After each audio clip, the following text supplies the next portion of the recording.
Hello friends, इस class में हम लोग देखेंगे इनपुट एंड आउटपुट।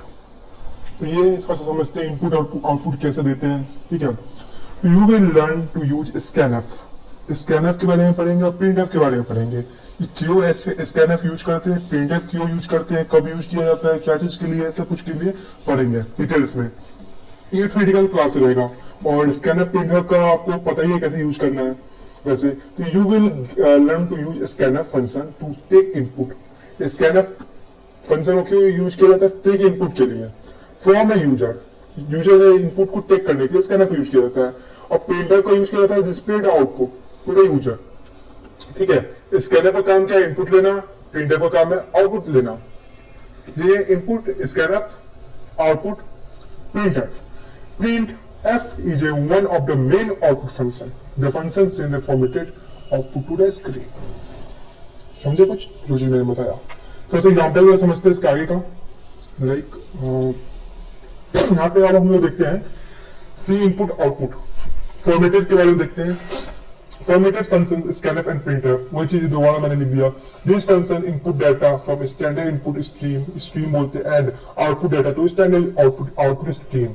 तो आप बोलिएगा स्ट्रीम का मतलब क्या होता है, तो उसके बारे में समझाते हैं। पहले स्ट्रीम को पहले ये समझ लीजिए कि इनपुट लेता है डेटा, क्या लेता है आपका स्कैनफ, और आउटपुट देता है स्टैंडर्ड आउटपुट स्ट्रीम देता है। जैसे इंक्लूड का हेडर यूज किया जाता है, आपको पता हो इंक्लूड हेडर आपका हेडर फाइल है इंक्लूड stdio.h। तो हम लोग पहले देखते हैं स्ट्रीम क्या होता है।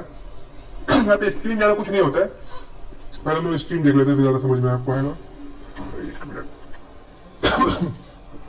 स्ट्रीम ज्यादा कुछ नहीं है, streams are sequence of bytes. ये क्या है? सीक्वेंस ऑफ बाइट्स है। क्या है? In input operation the bytes follow from a device. Input operation में बाइट्स जो होता है फॉलो करता है डिवाइस का। लाइक एग्जांपल में कीबोर्ड से हम लोग देते हैं इनपुट, ठीक है, तो मेमोरी के पास जाता है। Follow to the device to the memory, to the main memory. And output क्या करता है? And output operation bytes follow to the main memory. वो आउटपुट जो होता है मेन मेमोरी में जाता है एंड डिवाइस को डिस्प्ले स्क्रीन प्रिंटर करता है।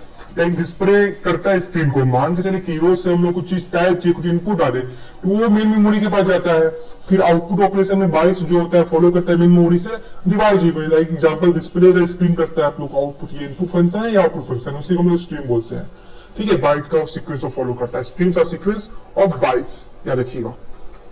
आप समझते हैं कैसे काम करता है। लाइक इनपुट लिया, यहाँ पे एग्जांपल में देता हूँ स्कैनर को कैसे यूज करते हैं, प्रिंटर को क्या यूज करते हैं। ठीक है, छोटा सा एग्जांपल है, ध्यान से समझिए। यहाँ पे मैं अभी प्रोग्राम बना के दिखाऊंगा नहीं, मैंने ऑलरेडी एक बना के दिखाया हूँ। सिंपल सा इंक्लूड stdio.h करते हैं, हेडर फाइल है, वाइड मैन यूज करेंगे यहाँ पे।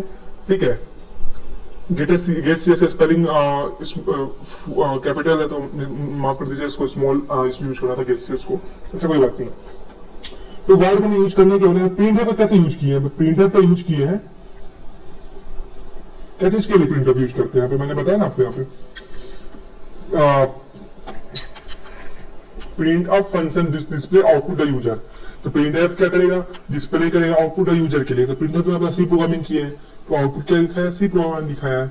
समझ में आ रहा है? ये चीज है। आप यहाँ पे मान लीजिए प्रिंटर पे स्कैनर पे यूज करते हैं, कोई प्लस का यूज करते हैं और प्रिंटर पे उसको दिखाते हैं कि ए प्लस बी को यहाँ पे दिखाते हैं, तो प्रिंटर में जो लिखेगा वो दिखाएगा आउटपुट पे। सिंपल सा एग्जांपल है जैसे मैंने बताया। तुम्हें समझ में आया? वो display the string inside question.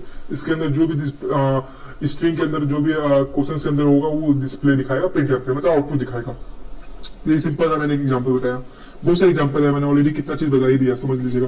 थोड़ा सा how does this program work, कैसे ये प्रोग्राम वर्क किया थोड़ा समझते हैं। All value C program must contain a main function. जो भी प्रोग्राम होता है कंटेंट होता है मेन फंक्शन। जैसे मैंने बताया कि गाड़ी चालू होने से पहले चाबी लगाना पड़ता है, इसी तरह से इसमें मेन फंक्शन होता है। The code execution begins from the start of the main function. वो कोड कहां से चालू होता है? मेन फंक्शन से स्टार्ट होता है। द प्रिंट एफ क्या है? प्रिंट एफ क्या है? लाइब्रेरी है ऑफ फंक्शन का। To send a formatted output to the screen. वो स्क्रीन को आउटपुट देता है। Like the function prints the screen inside quotation. जो कोटेशन के अंदर जो होता है उसको प्रिंट करके आपको आउटपुट दे देता है प्रिंटफ के द्वारा। To use printf in our program we need to include stdio.h. this is a header file. using this command include.stdio.h statement इसको बोलते हैं। ठीक है, और जो लास्ट में जो get ch होता है वो हेडर फाइल को पढ़ता है। Like get ch statement inside the main function. ये मेन stdio.h इसको मेन फंक्शन के अंदर get ch का यूज किया जाता है। वाइड मेन में जो आप लोग पढ़ते होंगे, void main function is the hold status of the program. ये होल्ड करने का काम करता है get ch, जैसे मैंने जस्ट पढ़ा है आपको। ठीक है, ये जो वाइड मैन है, यहाँ पे हम लोग इंट मैन लेंगे तो यहाँ पे रिटर्न डालेंगे, वाइड मैन लेंगे तो गेसेस डालेंगे। ओके, तो समझ में आ रहा होगा कैसे क्या मैंने बताया। फिर अभी जस्ट स्ट्रीम हम लोग अभी देखें स्ट्रीम क्या होता है, उसके बारे में आप समझ में आ गया होगा। थोड़ा सा और आगे जाते हैं और थोड़ा सा इजी समझते हैं। There are many library function available from standard input and output में। बहुत सारा लाइब्रेरी फंक्शन है इनपुट एंड आउटपुट में, ठीक है। वो चीज हम लोग आगे के फ्यूचर क्लास में देखेंगे। पहले मैं आपको थोड़ा सा बेसिक समझा देता हूँ। This function are divided into two category, like पहला फॉर्मेटेड फंक्शन एंड दूसरा अनफॉर्मेटेड फंक्शंस, ठीक है। दो होते हैं फॉर्मेटेड फंक्शंस एंड अनफॉर्मेटेड। अब दोनों में क्या क्या है पढ़ते हैं। Formatted and unformatted input and output function में क्या क्या है। फॉर्मेटेड फंक्शन में है प्रिंटफ एंड स्कैनफ। प्रिंटर क्या काम करता है, output the function, scanf input the function. और इस दोनों का भी प्रैक्टिकल देखेंगे आगे करके, पूरा क्लास में भी आगे के लेसन में पूरा चीज देखेंगे। अनफॉर्मेटेड के ऊपर भी पूरा यूज करके दिखाऊंगा, बेसिक बेसिक जो भी है। और वैसे तो हम लोग इसको अरेंज में पढ़ेंगे, लाइक स्ट्रिंग में भी पढ़ेंगे तब से। लाइक प्रिंटफ हो गया आउटपुट फंक्शन, स्कैनफ हो गया इनपुट फंक्शन, ये फॉर्मेटेड के अंदर गया। अनफॉर्मेटेड में आ गया gate char, put char, get ch, put ch, gets puts, ठीक है। ये सब हो गया अनफॉर्मेटेड या फॉर्मेटेड हो गया। इसको देखेंगे आगे क्लास में, अभी तो बस दिखाया हूं मैंने, इससे एक्सप्लेन किया। उसको प्रैक्टिकल भी देखेंगे, इसके बारे में डिटेल्स में पढ़ेंगे। और कुछ लास्ट ये है रिडीम डेटा, परसेंटेज भी का यूज करते हैं, रिच साइन डेसिमल इंटीजर को यूज करने के लिए भी यूज करते हैं। यू का मतलब हो गया अनसाइन डेसिमल इंटीजर, एफ का मतलब फ्लोटिंग पॉइंट वैल्यू, जैसे मैंने बताया आपको। इस तरह सी का मतलब रीड टू करेक्टर, एस का मतलब रीड स्ट्रिंग। ये सब चीजें आज की क्लास में इतना ही था, तो मेरे समझ में आया होगा। और नेक्स्ट क्लास में इसके आगे का हम लोग देखेंगे, लाइक इसके आगे क्या क्या देखेंगे, इसके बारे में दिखाएंगे कैसे प्रिंटर का यूज करते हैं, स्कैनर का कैसे यूज करते हैं, ये चीज को दिखाएंगे, ठीक है, इसके नेक्स्ट लेसन में, ठीक है। तो आपको समझ में आएगा प्रैक्टिकल। Thanks for watching.